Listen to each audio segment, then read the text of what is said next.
Magandang tanghali Luzon, Visayas at Mindanao. Narito na ang nagkakaisa at pinakamalawak na pagbabalita. Sa pangunguna ng Presidential Communications Office na kinabibilangan ng Philippine Information Agency, Philippine News Agency, Presidential Broadcast Service, IBC at PTV, mula sa IBC 13, ako po si Princess Jordan. Ihahatid namin ang mga komprehensibo at mahalagang balita mula sa iba't ibang bahagi ng bansa. Mula naman sa PTV, ako si Alan Francisco. Ito ang Balitang Pambansa! Ngayong tanghali sa Balitang Pambansa, Pangulong Ferdinand R. Marcos Jr. kinumpirma na pinahinto niya ang paghahain ng impeachment case laban kay Vice President Sara Duterte. None of this will help improve a single Filipino life. Vice President Sara Duterte hindi sumipot sa tanggapan ng National Bureau of Investigation. VP Sara humingi ng palugit para sagutin ang sapina ng NBI. Inaugurasyon ng malaking flour milling plant sa Sariaya, Quezon, pinangunahan ni Pangulong Marcos Jr. Naturang planta, makatutulong sa ekonomiya at matiyak ang food security ng bansa. Sa kabila ng ingay sa politika, NEDA tiniyak na nakapokus ang Marcos Jr. administration sa mga high priority project ng pamahalaan. Mga investor, handa pa ring mamuhunan at deadma rin sa mga nangyayari sa politika sa bansa. Bicameral Conference Committee, tiniyak na malalagdaan ni Pangulong Marcos Jr. ang panukalang 2025 national budget bago matapos ang taon. At SSS, may schedule para sa pamahagi ng 13th month pay sa kanilang mga pensioner. Una sa ating mga balita, kinumpirma ni Pangulong Ferdinand R. Marcos Jr. na siya ang nagpahinto ng paghahain ng impeachment complaint laban kay Vice President Sara Duterte. Ayon sa Pangulo, hindi naman ito makatutulong sa pagpapaangat ng pamumuhay ng mga Pilipino. Samantala, pinangunahan naman ni Pangulong Marcos ang pamahagi ng titulo ng lupa sa mga kababayan natin sa Lucena, Quezon. Si Bernard Ferrer ng PTV sa Balitang Pambansa. Bernard. Yes. Okay.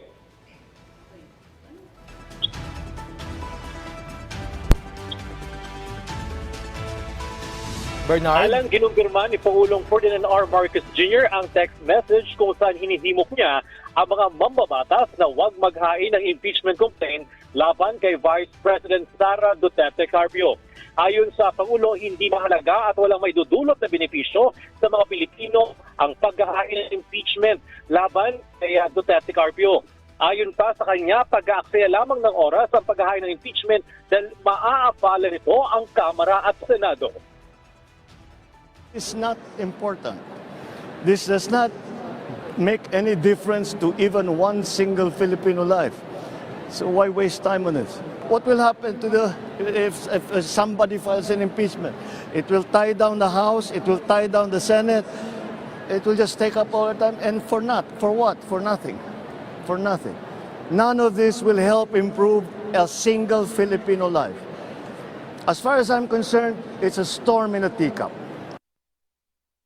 Ngayong araw, pinangunahan ni Pangulong Marcos Jr. ang pamahagi ng e-title at Certificates of Condonation and Release of Mortgage o COCROM sa Quezon Province. Ito ang kaunang pamahagi ng COCROM ng motor 497 pamahagi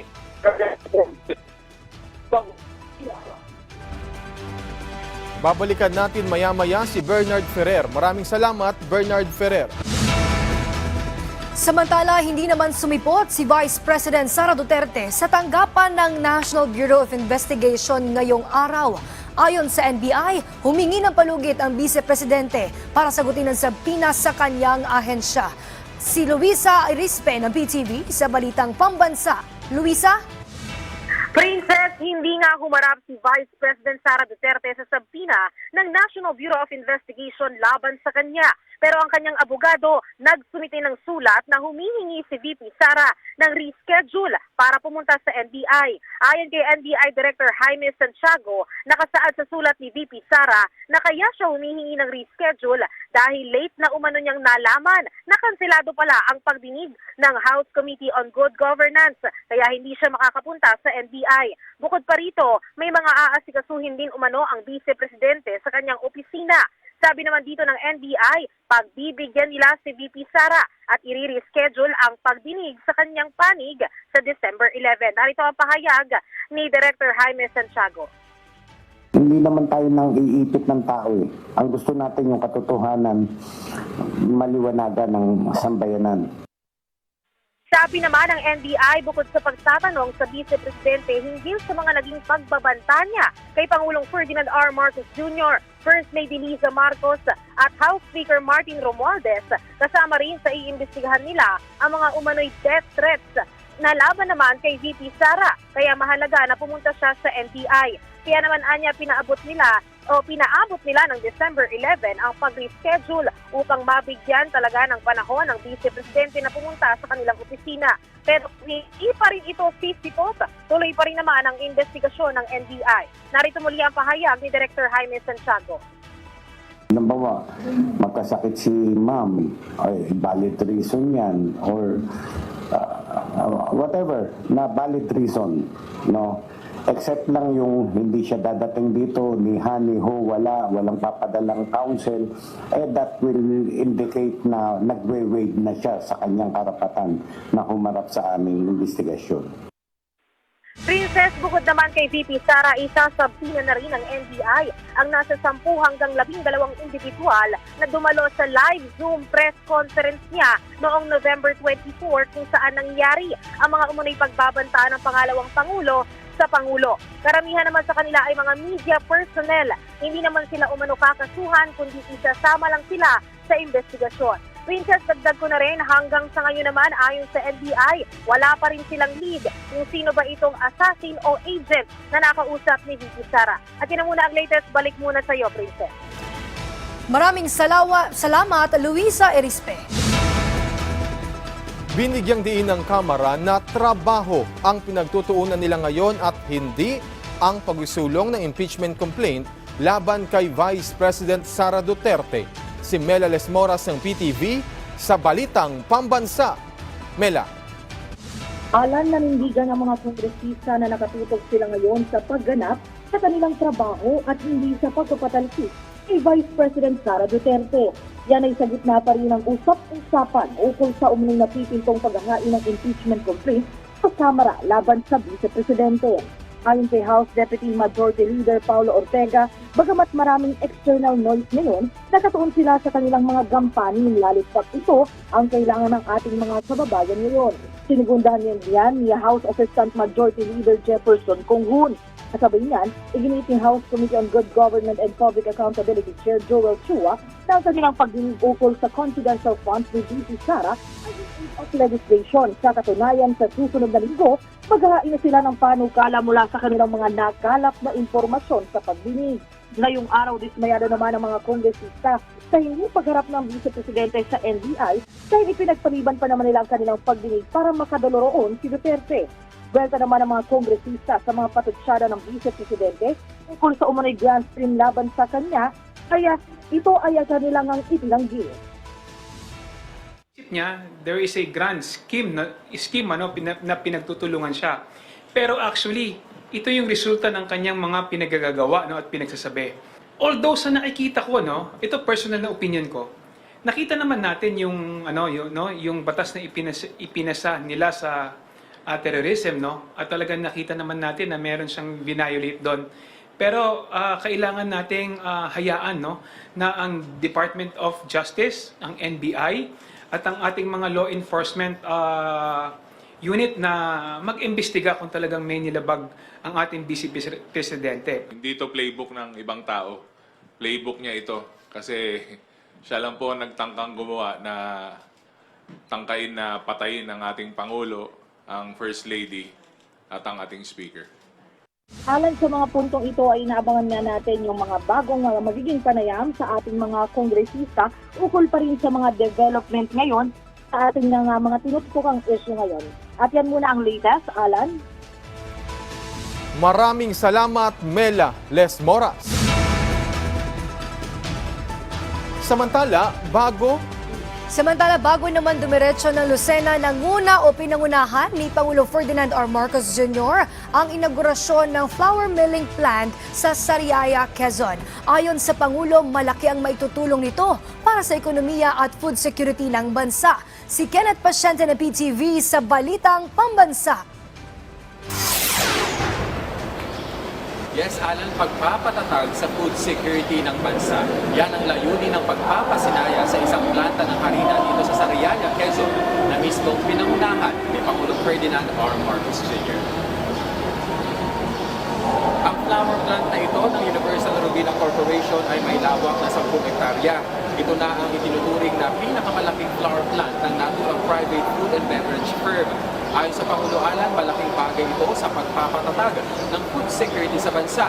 Lalo na't ang istrukturang ito na gumagamit ng state-of-the-art automated technology ay may kakayahang makapagproseso ng nasa 1,320 tons ng harina kada araw. Kaya kung pagsasama-samahin ang mga produkto mula sa flour mills ng kumpanya mula Maynila, Davao at itong sa Quezon, ay aabot sa 3,470 tons kada araw ang maiproduce na harina ng kumpanya. Katumbas yan ng nasa 104,000 na bag. Ipinunto rin ng Pangulo na magsisilbing daan ito para tugunan ang lumalaking food demand sa bansa. Bukod pa riyan anya ang papel nito sa pagpapayabong ng ekonomiya ng bansa lalo't makakabuo ito ng job opportunities sa rehiyon. Kinilala rin ng Pangulo Alan ang ambag ng pribadong sektor bilang katuwang ng pamahalaan sa pagpapatupad sa adhikaing food security ng Pilipinas. Alan, tiniyak naman ni Pangulong Marcos Jr. na patuloy ang magiging suporta ng pamahalaan lalo na sa mga local manufacturing industry sa bansa. Yan ay sa pamamagitan ng pagbibigay sa kanila ng supportive environment sa pamamagitan ng mga batas at kasunduan. At yan muna ang latest. Balik sa iyo, Alan. Maraming salamat, Kenneth Pasyente. Samantala, sa puntong ito, balikan natin ang ulat ni Bernard Ferrer kaugnay sa pamahagi ng titulo ni Pangulong Ferdinand R. Marcos Jr. sa mga kababayan natin sa Lucena City, Quezon. Bernard. Yes, Alan, ngayong araw nga, pinaunahan ni Pangulong Ferdinand R. Marcos Jr. ang pamamahagi ng e-title at Certificates of Condonation and Release of Mortgage o COCROM sa Quezon Province. Ito ang kauna-unang pamamahagi ng COCROM ng Department of Agrarian Reform o DAR sa Calabarzon. Kabuang 11,497 COCROM ang ipinamahagi sa agrarian reform beneficiaries upang mapabuti ang agricultural productivity sa reyon. Habang mahigit 441 million pesos ang nakondone. Layunin ng inisyatibong ito na bawasan ang pinansyal na pasanin ng mga magsasaka.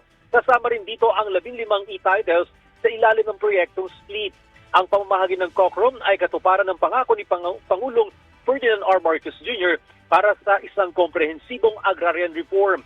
Alinsunod na rin ito sa RA 11953 o New Emancipation Act na inaasang magdadala ng malaking pinansyal na ginhawa, magbibigay ng inspirasyon sa mga magsasaka at magpapalakas sa food security. Isa sa benepisyary ng COCROM ay si Hilario na halos 40 taon ang hinintay para mapasakamay ang taniman niyang niyog sa bayan ng Mauban.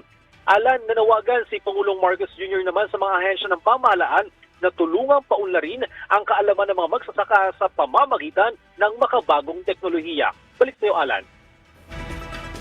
Maraming salamat, Bernard Ferrer.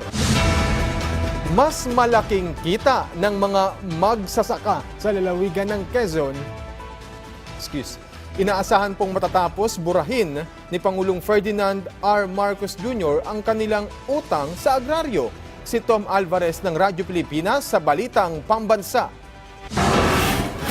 Mas lalaki na ang kikitain ng mga Agrarian Reform Beneficiary o ARB sa lalawigan ng Quezon dahil sa ipinamahaging Certificates of Condonation with the Release of Mortgage o COCROMs ng pamahalaan.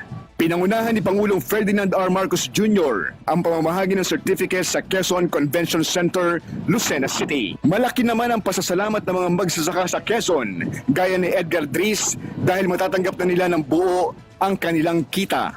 Nagpapasalamat po ako sa Department of Agrarian Equality, kaya din po sa ating Presidente na nagbigay ng certificate of combination para sa aming mga magsasaka na hindi nakatapos at mga hindi nakabayad ng mga lupang binigay ng ating pamahalaan. Sa halos 50 taon na pagsasaka, ipinagpasalamat din ni Jaime Temporada ang tulong ng gobyerno dahil wala na anya silang iisiping bayarin sa kanilang pag-aaring lupa, bagay na pakikinabangan ng kanilang pamilya. Malaki pong tulong sa aming pamilya. Natuwa po yung mga kapatid ko sapagkat wala na po kami pananagutan at malaki na pong tulong sa buong pamilya namin. Ayon sa DAR Quezon 2 Provincial Office, aabot sa 11,000 ang tumanggap ng Cockroms sa Quezon habang 15 ang nabigyan ng e-titles sa bayan ng Buena Vista. Mula PBS Radyo Pilipinas Lucena, Tom Alvarez para sa Balitang Pambansa. Sa kabila naman ng ingay ng politika, tiniyak ng NEDA na mas nakafocus ngayon ang administrasyon ni Pangulong Ferdinand R. Marcos Jr. sa mga high-priority projects ng pamahalaan. Si Clazel Pardilla ng PTV sa Balitang Pambansa. Ang mga tindang pagkain ni Renilyn, daragdagan pa niya ng spaghetti at kakanin sa darating na Desyembre. Bukod kasi sa dumarami ang customer tuwing holiday season, pansin niya sa mga kumakain at nakatutok sa kanilang telebisyon. Tulad po ng sa mga news po, mga about sa mga presidente, mga ganon. Gaganahan po sila, so mapaparami, mapa-extra po sila. Mainit man ang isyu sa politika, tiwala ang National Economic and Development Authority na hindi ito magdudulot ng negatibong epekto sa ating ekonomiya. Now, release yesterday, it's a business as usual for us. And I don't think that these political noises would have any impact on the economy.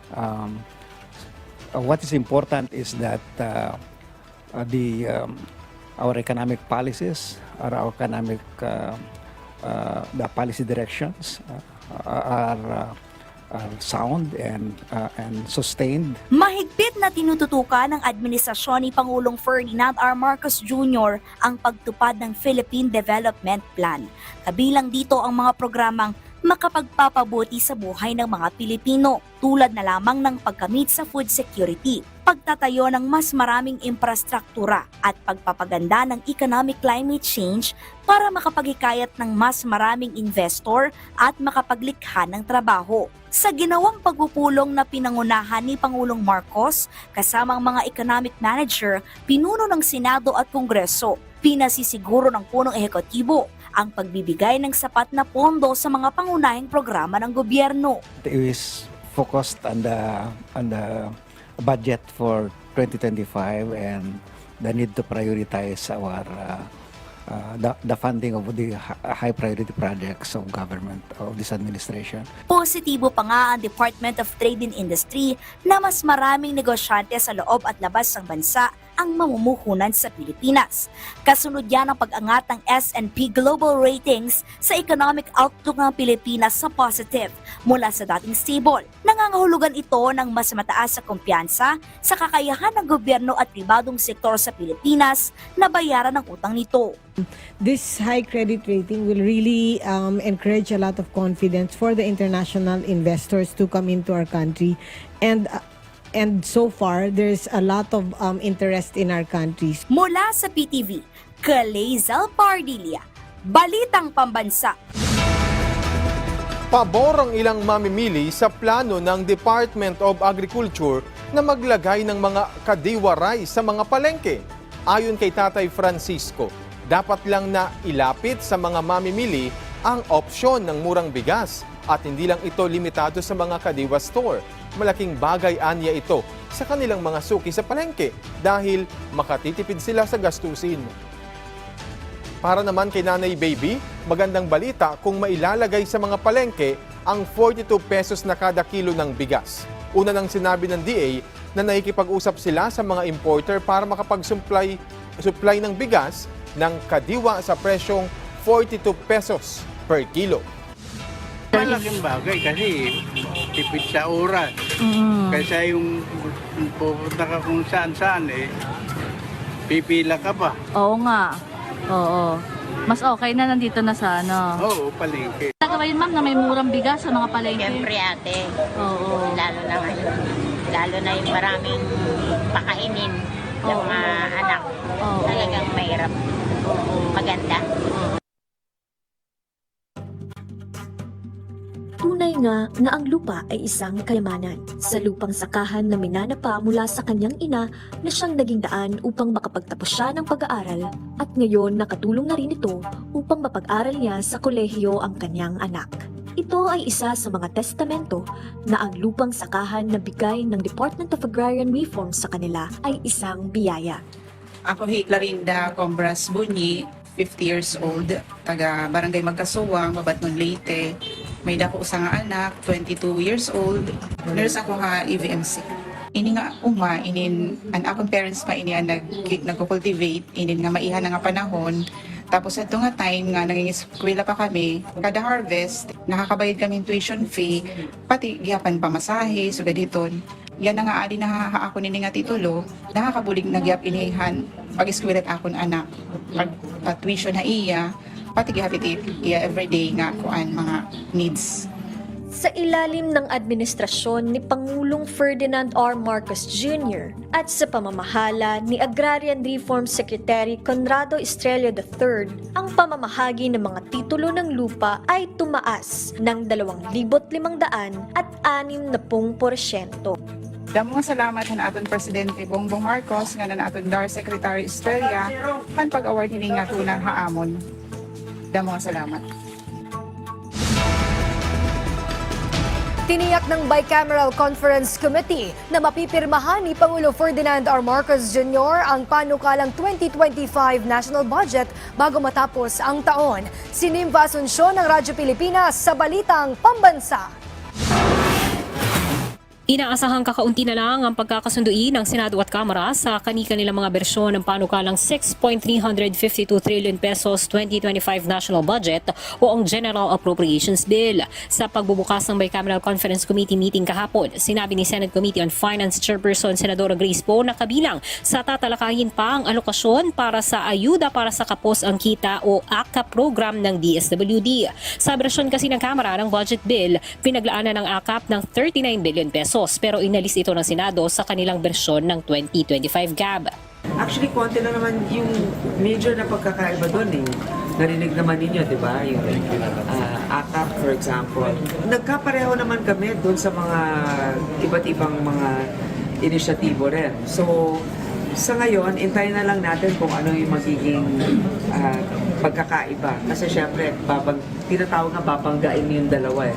Tapos yung libre naman kayo na pumunta rin doon at para mag-observe. Aabangan rin kung mananatili sa 733 million pesos ang budget ng Office of the Vice President o OVP. Pinaalalahanan naman ni House Appropriations Committee Chairman Zaldico na iprioridad kung ano ang pinakakailangan ng taong bayan. As we move forward, let us find ways to reconcile our differences and ensure that our efforts align with the programs and priorities of the present administration. Bumuo na ang mga senador at kongresista ng Technical Working Group na susuri sa budget bago ito pirmahan. Hiling naman ni Senador Ronald Bato de la Rosa. Before we sign the BICAM report, please give us enough time to read over again and check for everything before we sign. Hindi tayo magkantara after signing the Sinabi naman ni House Speaker Martin Romualdez na dapat unahin ang pangangailangan ng mga Pilipino sa bubuuin nilang pambansang budget. Let's keep things practical, straightforward. We don't need to overcomplicate this.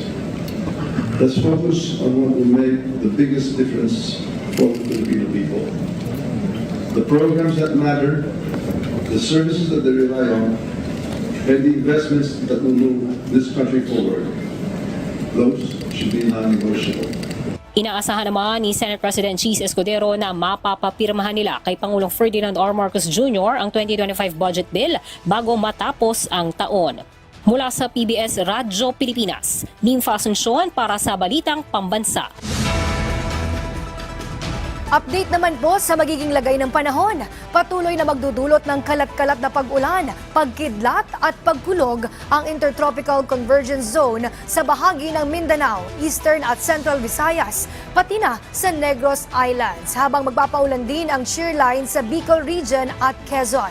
Samantala, sa Metro Manila naman at nalalabing bahagi ng bansa, asahan ang bahagyang maulap na papawirin ngayong hapon o mamayang gabi. Mayroon ding tsansa ng mahihinang pag-ulan, dulot ng amihan.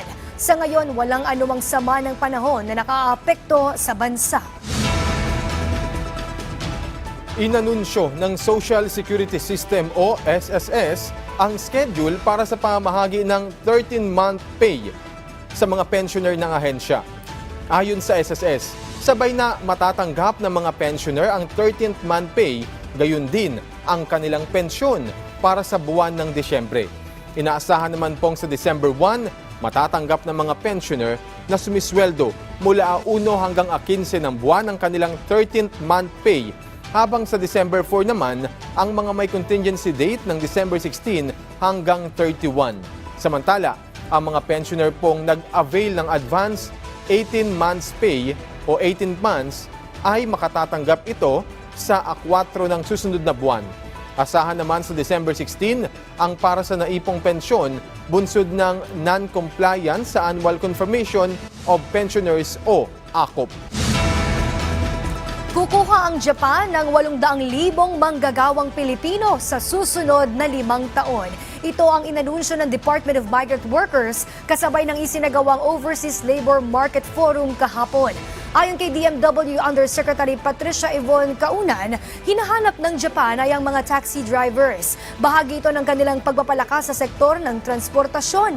Ang mga makukuhang manggagawa sa Japan ay sasailalim sa pagsasanay ng wikang Nihongo sa ilalim ng Language Proficiency Training.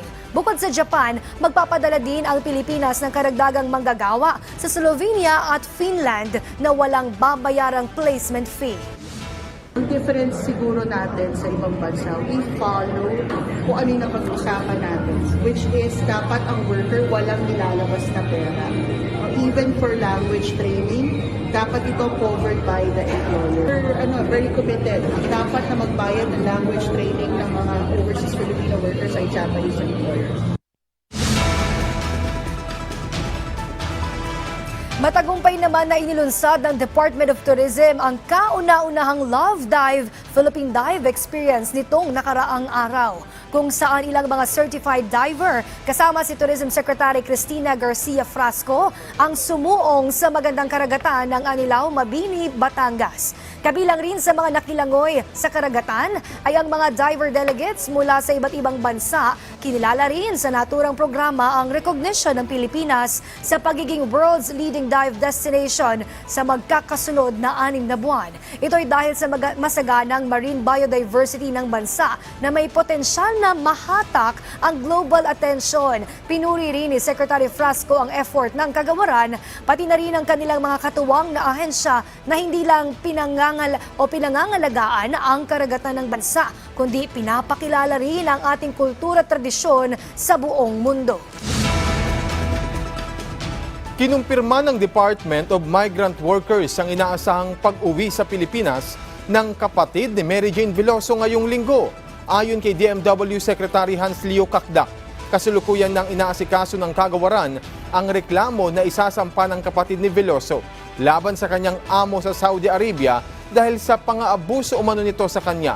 Matatandaan din na personal na binisita ni Cacdac kamakailan ang pamilya ni Veloso para magpaabot ng tulong tulad ng financial assistance at grocery packs.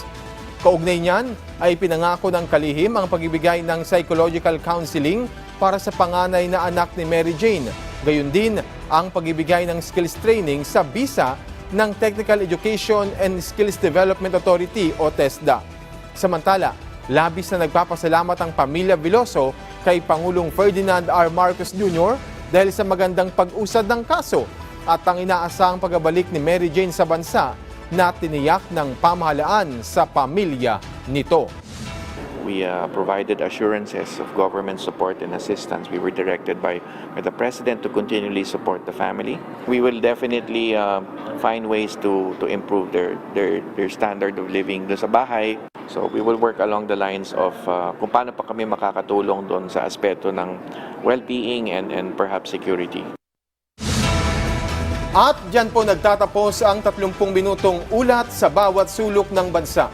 Samahan nyo kaming muli mamayang alas 6 ng gabi para sa updated at pinalakas pang balitaan. Mula sa PTV, ako si Alan Francisco. Ito ang pinalawak na puwersa sa pangunguna ng Presidential Communications Office, kabilang ang Philippine Information Agency, Philippine News Agency, Presidential Broadcast Service, IBC at PTV. Mula sa IBC 13, ako naman po si Princess Jordan. Hatid sa inyo ang komprehensibong paghimay sa mahalagang usapin dito lang sa Balitang Pambansa.